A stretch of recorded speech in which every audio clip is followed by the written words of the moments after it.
Vanessa, je l'ai dit, tu es comédienne, auteure, humoriste, voix.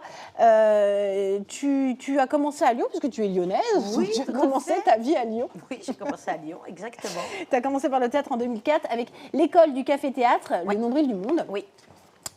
Et puis, tu as fait également une ligue d'improvisation, la ligue d'improvisation de Lyon. De Lyon, exactement. Lyon, c'est un peu la ville de l'humour. Hein. Bah, Lyon, déjà, si tu enlèves Paris, c'est la ville où il y a le plus de café-théâtre depuis hyper longtemps. Et donc, il y a une vraie culture de l'humour à Lyon. Il y a beaucoup de cabarets, comme Les Pieds dans le Plat, c'est une institution. J'ai joué, t'as joué au Pieds dans le Plat? Oui, j'ai joué au Pieds dans le Plat. C'est tellement compliqué de jouer avec des gens qui mangent en même temps. Ils mangent en même temps, et puis la scène, il y a les tables qui partent de la scène, donc tu as l'impression de comme ça. Marcher dans les assiettes, quoi. Mais bon, Lyon, c'est les frères Astier, c'est Florence Foresti, c'est tout ça, quoi. Ouais, c'est tout ce monde-là, on est pas mal. Il y a Bérangère Krief aussi, qui est de Lyon, voilà. Non, on est pas mal, on est pas mal à être de Lyon. Et non, il y a une vraie âme de culture, il y a beaucoup de cafés-théâtres, il y a beaucoup de super comédiens aussi à Lyon. Et ce qui est très bien aussi depuis quelques années, c'est qu'il y a des pièces parisiennes qui marchent très bien, qui vont à Lyon, mais qui sont jouées par des acteurs lyonnais. Et ça, c'est vraiment bien, parce que ça fait vivre la culture à Lyon et c'est vraiment top. Ton premier boulot à toi, c'était animatrice radio. Ouais. Une radio qu'on connaît bien. Hein. Bien tu sûr. faisais quel créneau? Je faisais les dédicaces entre 12h30 et 16h. D'ailleurs, alors peut-être que vous ne connaissez pas son minois, quoique on la voit beaucoup sur France 2, mais on connaît forcément ta voix parce que en fait, tu as fait moult pubs. Alors comme on va en faire plusieurs, on peut les faire. Tu as fait par exemple Auchan, ça donnait quoi? Ah, Auchan, je vais vous faire la version sketch de Auchan, je crois que c'est le plus simple. Vous avez remarqué, cette année, c'est un vendredi 13 qui précède la Saint-Valentin. Pas de bol. Alors, avant de vous faire larguer, courez chez Auchan. Les 13 et 14 février, c'est jusqu'à moins 30% sur tous les alcools et spiritueux. Parce qu'après une rupture, rien ne vaut un bon coma éthylique. Auchan, la vie, la vraie. L'abus d'alcool est dangereux pour la santé, à consommer avec modération.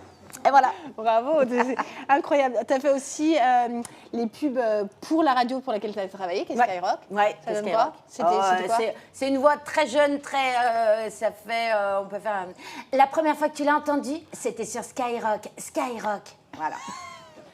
Et puis aussi plein de personnages dans Monstres et compagnie, par exemple. Ouais, j'ai fait plein de petits monstres qui étaient très sympas. J'ai fait une présentatrice télé qui présentait le Metro News, qui parlait un petit peu comme ça, qui était formidable. C'était pas vrai, Don, c'est exceptionnel. C'était une espèce de nana, de méduse très, très, très dégingandée qui était top. Et après, tu peux faire des petites voix comme ça, de dessins animés. Oui, parce que tu fais de plus en plus de dessins animés d'ailleurs. Ouais.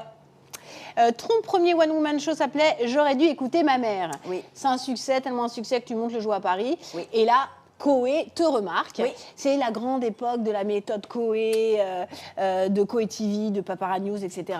Et donc, tu fais partie de toute cette troupe-là. Ouais, exactement. Je rencontre Coé. Je suis invitée par Philippe Bouvard à faire un sketch aux grosses têtes. Coé est l'invité. Il me voit. On sympathise, on s'entend très bien.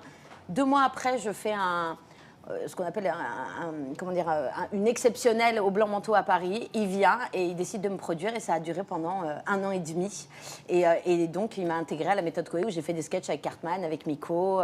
Et puis, je faisais aussi beaucoup de voix pour lui. Voilà. En 2011, tu écris la pièce Légère et sans filtre, qui est mise en scène par Jarry. Ouais.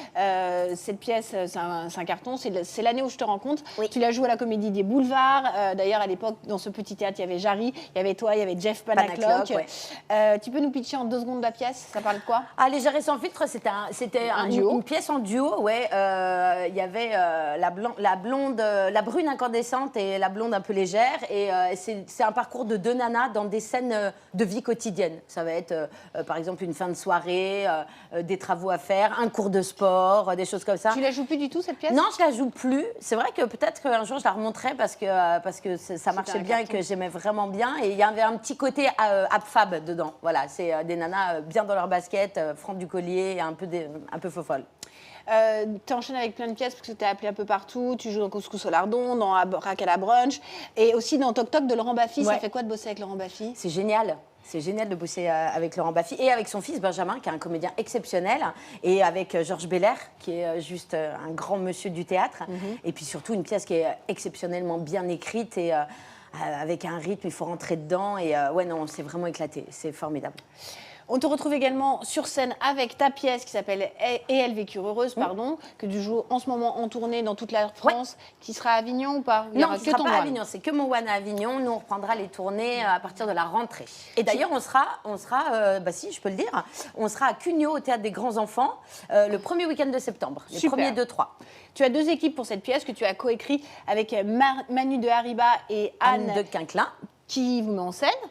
Non, c'est Arnaud Maillard qui nous met en scène. Très bien. Alors, pas du tout. La fille, c'est sa copine, elle n'a pas bossé, elle croit qu'elle la connaît, et pas du tout. Elle dit n'importe quoi. On a écrit à Sima avec Manu, Manu de Hariba et Anne Mais de Quinquelin. Anne te met en scène sur ton one. Mais Anne bosse avec moi sur le one aussi. Et Manu aussi coécrit avec moi sur le one.